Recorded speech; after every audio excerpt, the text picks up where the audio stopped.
الحمد لله نحمده ونستعينه ونستهديه ونستغفره ونعوذ بالله من شرور أنفسنا ومن سيئات أعمالنا من يهده الله فلا مضل له ومن يضلل فلا هادي له أشهد أن لا إله إلا الله وأشهد أن محمدا عبده ورسوله قال الله سبحانه وتعالى قالوا سبحانك لا علم لنا إلا ما علمتنا إنك أنت العليم الحكيم قال رب اشرح لي صدري ويسر لي أمري واحلل عقدة من لساني يفقهوا قولي وقال النبي صلى الله عليه وسلم فإن أصدق الحديث كتاب الله وخير الهدي محمد صلى الله عليه وسلم وشر الأمور محدثاتها وكل محدثة بدعة وكل بدعة ضلالة وكل ضلالة في النار أو كما قال النبي صلى الله عليه وسلم أما بعد. Tuan-tuan yang dirahmati Allah Subhanahu wa taala, alhamdulillah, syukur pada Allah Subhanahu wa taala pada tengah hari ini dapat kita bersama-sama untuk kita teruskan tajuk kita yang berkaitan dengan fadilat sedekah. Yang lepas kita dah bincang berkaitan dengan fadail ni, ada 10 perkara sempat kita bincangkan. So malam pagi ni insya-Allah kita akan, tengah hari ni kita akan sambung sikit lagi tuan-tuan berkaitan dengan fadilat sedekah. Alhamdulillah, 10 perkara kita dah ni, alhamdulillah seminggu juga kita dah hampir hampir hari keempat. Hari ni hari keempat kita berpuasa. Mudah-mudahan Allah permudahkan urusan kita pada hari-hari yang berikut. Lebih lagi tuan-tuan, dalam keadaan sekarang ni bilangan yang berdepan dengan Covid tu makin hari makin meningkat. Jadi banyak-banyakkanlah doa tuan-tuan, agar kita masih dapat solat Jumaat, masih lagi dapat pengajian ilmu. Doa kita jangan lepaskan. Pada bulan Ramadan ni doanya mustajab tuan-tuan. Katakan, jadi ambil masa, ambil ruang dalam doa tuan-tuan itu, supaya tuan-tuan mati Allah Subhanahu wa taala, Allah angkat segera wabak Covid-19 ini dan kita boleh kembali seperti mana sedia kala. Amin ya rabbal alamin. Tuan-tuan mati Allah Subhanahu wa taala, yang ke-10, yang ke-11. Kita nak lihat tuan-tuan mati Allah yang ke-11. Fadilat sedekah yang ke-11. Tuan-tuan, kita sedekah ni, harta yang sebenar-benarnya milik kita ni, harta ni dia ada dua je. Walaupun yang satu lagi secara official memanglah kita bekerja, kita dapat, tetapi sebenarnya mati Allah Subhanahu wa taala yang betul-betul jadi milik kita ada dua je, iaitu yang kita makan, yang kita pakai, yang kita guna. Itu milik kita lah, sebab kita dah makan kan. Yang kedua, yang kita sedekahkan. Yang kita sedekah tu sebenarnya itulah duit kita, itulah kita punya. Hak yang satu lagi yang baki semua tu bukan kita punya. Anak, isteri, mak, bayah dan sebagainya, ataupun orang lain. Yang sedekah tu, itulah yang kita punya. Sebab itu Allah sebut dalam Quran, a'udzubillahi minasyaitanirrajim, wa ma tunfiqu min khairin fali anfusikum. Apa yang kamu infakkan daripada kebaikan, kebajikan ataupun harta yang Allah berikan tadi, rezeki yang Allah berikan itu adalah untuk diri kamu sendiri. Fali anfusikum, untuk diri kita sendiri tuan-tuan mati Allah Subhanahu wa taala. Jadi bila kita sedekah tu bukan untuk orang lain sebenarnya, untuk diri kita sendiri, tuan. Untuk diri kita sendiri dekat akhirat kelak. Yang akan dengan mudah-mudahan kelebihan-kelebihan yang lain juga turut kita dapat dengan dengan sebab sedekah tadi. Itu yang ke-11. Yang ke-12 tuan-tuan mati Allah Subhanahu wa taala, Allah gandakan ganjaran pahala kepada orang yang bersedekah ni, gandaan yang sangat-sangat banyak. Allah sebut dalam Al-Quran, innal musaddiqina wal musaddiqat wa aqradullaha qardan hasana yudha'af lahum wa lahum ajrun karim. Allah gandakan bagi mereka ganjaran, dan bagi mereka ganjaran yang sangat hebatlah, karim, Allah mulia. Jadi ruginya apabila kita berada pada bulan Ramadan ni, tuan-tuan.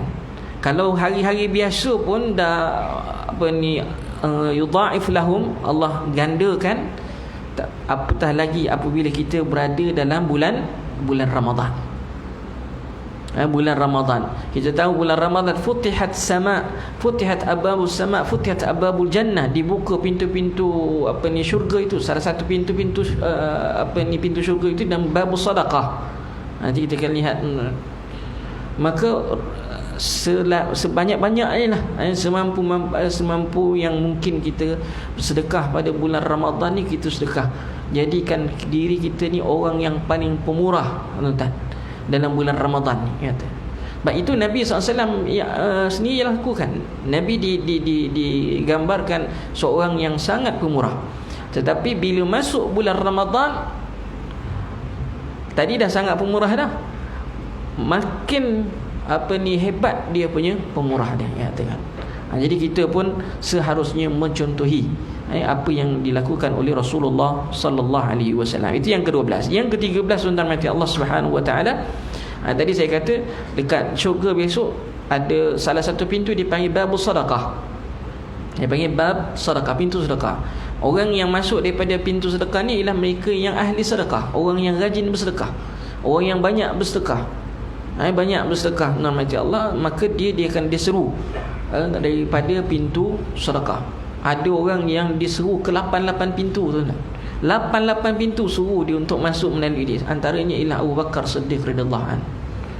Beliau seorang yang yang sangat banyak melakukan amalan ibadah. Maknanya semua part, semua lubang, semua pintu ibadah, dialah orang yang mula-mula. Nanti saya akan bacakan hadis Nabi sallallahu alaihi wasallam. Jadi sedekah ni, tuan-tuan mati Allah, ada wa man kana min ahli sadaqah du'iya min babi sadaqah. Siapa yang ahli dalam sedekah, dia akan dipanggil masuk melalui pintu yang dipanggil pintu sedekah. Ada wallahu alam. Jadi tuan-tuan yang mati Allah Subhanahu wa taala, Abu Bakar As-Siddiq radhiyallahu anhu, ya Rasulullah, dia kata dalam hadis sahihain dalam Bukhari dan Muslim,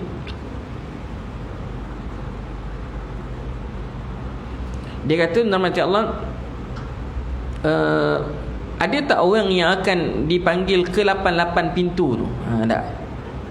Ke 88 pintu tu ada tak orang yang akan ada tak orang yang akan masuk ke 88 pintu, diseru, dipanggil 88 pintu tu, ada tak?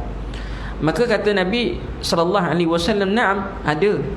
Wa arju an takuna minhu. Aku berharap kamu, wahai Abu Bakar, salah seorang daripada yang akan masuk, yang akan diseru 88 pintu itu. Sebab itu antara orang yang akan dipanggil ke 88 pintu seperti mana sabit dalam hadis ni ialah Abu Bakar Siddiq radhiyallahu anhu. Itu yang ke-13. Yang ke-14, tuan-tuan. Yang ke-14 dia kata, annaha mata majtama'at ma'as siyam wa ittiba'il janazah wa 'iyadil marid fi yawmin wahid. Siapa yang dapat menghimpunkan 3 amalan berserta dengan sedekah ini, maka orang itu memang layak tempatnya dalam syurga Allah Subhanahu wa taala. Apa dia? 3 amalan ni mesti kan ada. Yang pertama sekali ialah puasa. Yang kedua jenazah, mana ada solat jenazah hari itu. Kemudian yang ketiga ziarah orang sakit. Dapat buat 3 ni serentak plus dengan sedekah, tuan-tuan, maka layaklah baginya syurga Allah Subhanahu wa taala, illa aujaba dzalika li sahibihi al-jannah. Jadi orang itu memang layak untuk masuk syurga. Abu Hurairah radhiyallahu anhu meriwayatkan satu hadis bahawa Rasulullah SAW bersabda, siapa di kalangan kamu hari ni pagi hari ni puasa, tuan. Agak-agak tuan-tuan siapa? Tadi saya dah bagi hint lah. Siapa yang pertama? Orang yang Abu Bakar As-Siddiq, tuan-tuan. Dia kalau memang pintu bab ibadat, dia lah orang yang pertama. Kata qala Abu Bakar, ana ya Rasulullah, aku ya Rasulullah. Qala man ada minkum yaumul mar'i man tabi'a minkum al-yawm janazah. Siapa yang hari ni pergi buat urusan jenazah, pergi semayang, pergi bawa sampai ke kubur, siapa dia? Orang lain tak angkat, tuan-tuan. Abu Bakar angkat, aku ya Rasulullah. Bukan nak menunjuk, tidak. Tapi ini kita kata Nabi yang tanya. Tak. Kemudian faman 'ada minkum al-yawm marida, siapa yang pergi ziarah orang sakit? Kata Abu Bakar, aku ya Rasulullah. Faqala Rasulullah sallallahu alaihi wasallam, majtama'at fi imri'in illa dakhala al-jannah. 3 amalan ni tidak terkumpul dalam pada seorang pada satu hari itu, kecuali orang itu memang orang ahli, maknanya dia layak untuk masuk syurga Allah Subhanahu wa taala.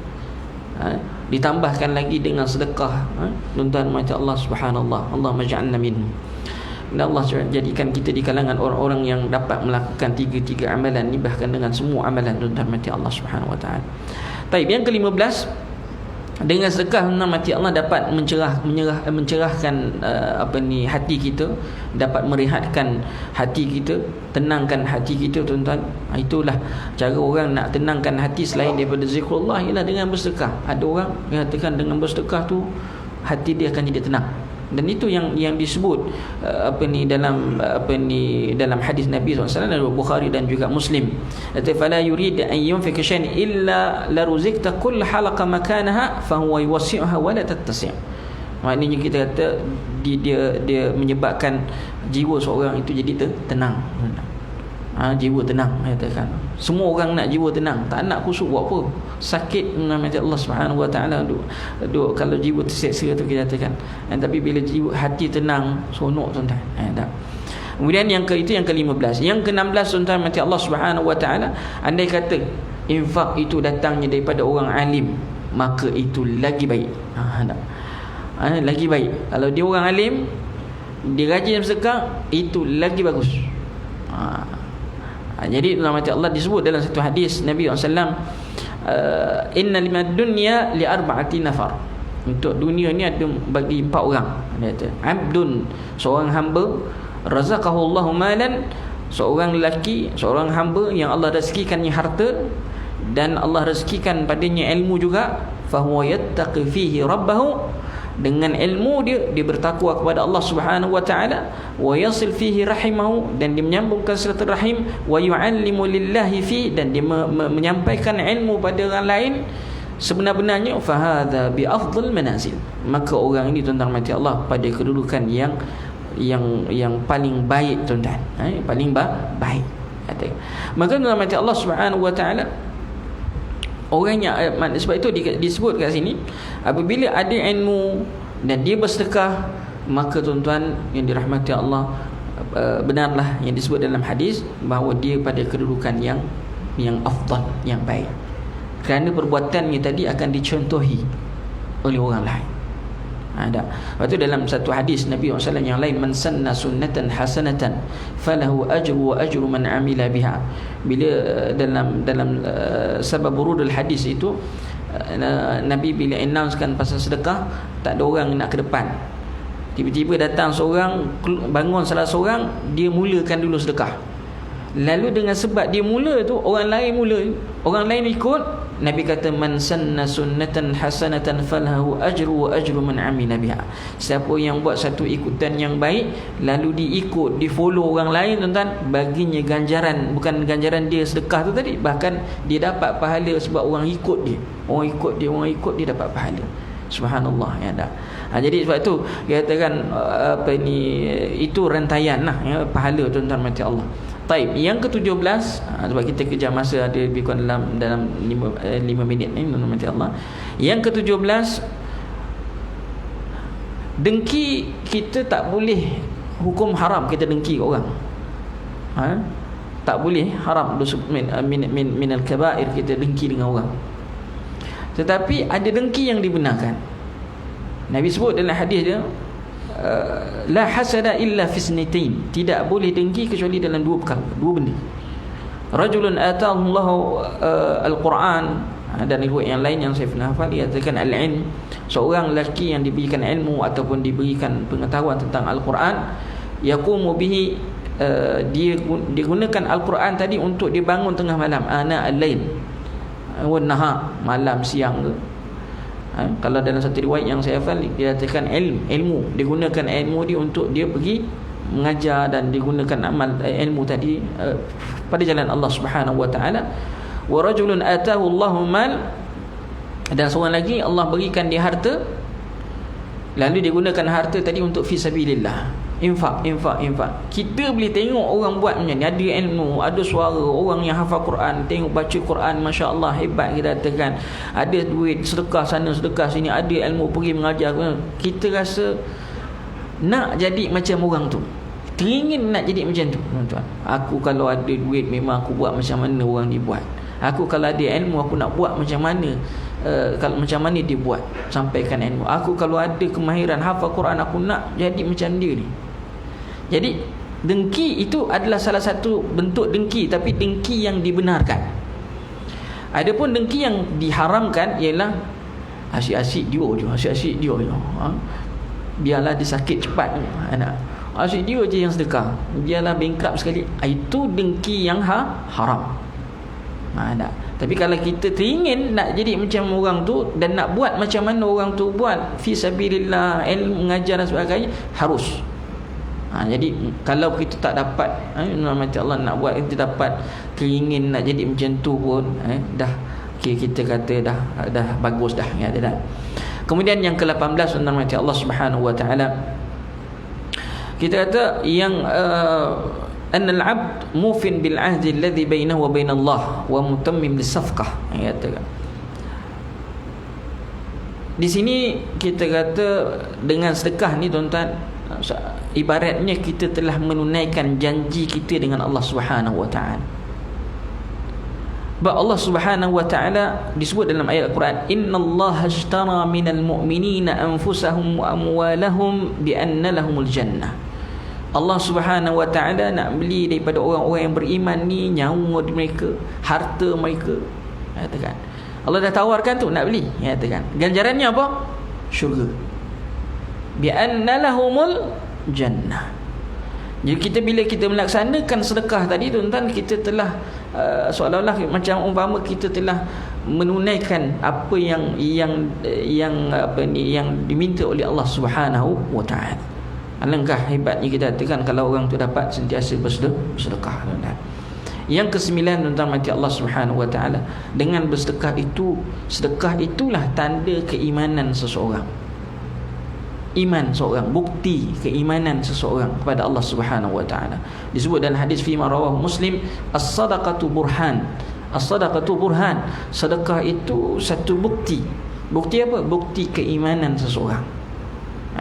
Dan yang terakhirnya tuan-tuan mati Allah, yang ke-20, sedekah ni menyucikan harta. Kita tak tahu, kita ni berniaga, kita bekerja, kadang-kadang kita culas sana, culas sini, kita terlebih sana, kurang sini tuan-tuan. Kita tak tahu, kadang-kadang bukannya sengaja. Kalau sengaja tu bab lain, tapi kita kata ni tak sengaja, kan. Cara nak menyucikan benda tu macam mana? Sedekah.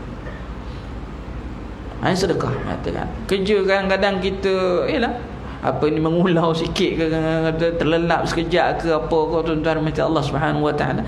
Cara nak bersihkan harta yang kita perolehi itu ialah dengan banyakkan bersedekah.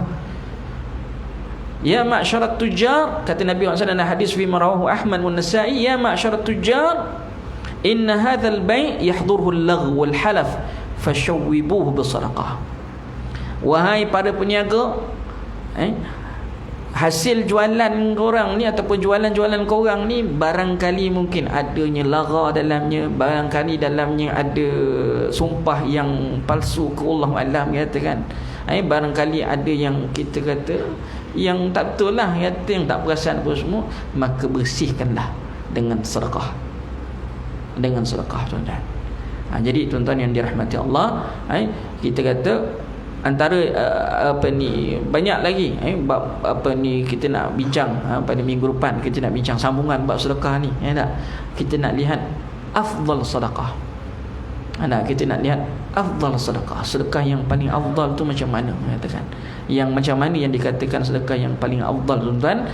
Kita ada banyak, kita katakan ada dia punya nas-nas yang ada. Kita nak lihat pula masa akan datang.